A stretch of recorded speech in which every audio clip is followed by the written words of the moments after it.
Bon alors Laurent, hier c'était un vrai coup dur pour l'équipe. Première question, vous avez eu des nouvelles de Domenico, comment il va? Oui, effectivement, c'est vrai que pour notre équipe AG2R la mondiale, ça a été très difficile, hein, puisqu'on a perdu notre leader au bout de 3 jours. Donc beaucoup de déception et c'est surtout beaucoup de peur quand on a vu Domenico par terre, qui ne bougeait pas, avec la figure ensanglantée.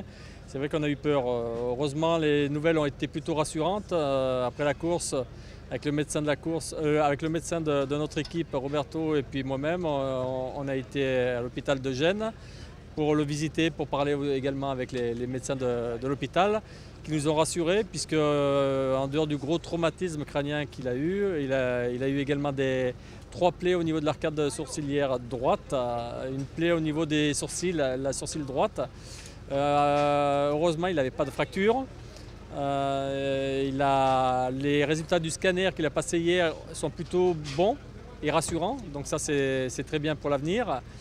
Et puis par contre il ne se souvient pas du tout de la chute, donc ça nous est difficile d'essayer d'analyser le pourquoi de la chute, puisque lui-même ne se souvient pas du tout de la chute.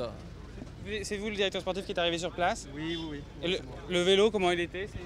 Ah ben, le vélo, il n'a pas grand-chose, parce que lui, en fait, il a glissé. Il a glissé et c'est la tête qui a tapé la première. Donc le vélo, il n'a vraiment pas grand-chose, hein.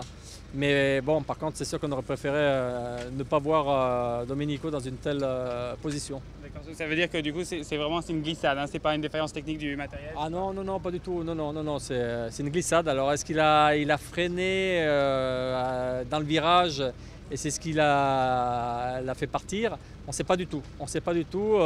Bon, l'essentiel, c'est que Domenico va beaucoup mieux et qu'il y aura des bonnes perspectives pour la suite de la saison. Et sur ce Giro, vous allez devoir refaire votre stratégie. Du coup, c'est quoi le mot d'ordre?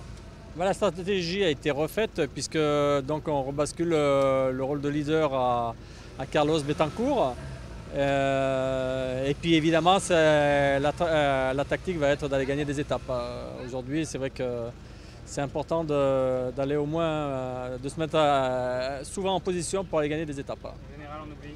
Non, le général, on ne l'oublie pas, puisqu'on protège Carlos Betancourt. Carlos, comment il est?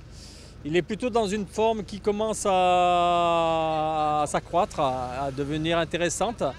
Mais bon, évidemment, vu le manque de résultats dans le top 10 depuis le début de l'année, c'est vrai qu'on reste prudent et on prend les jours comme ils viennent, un par un.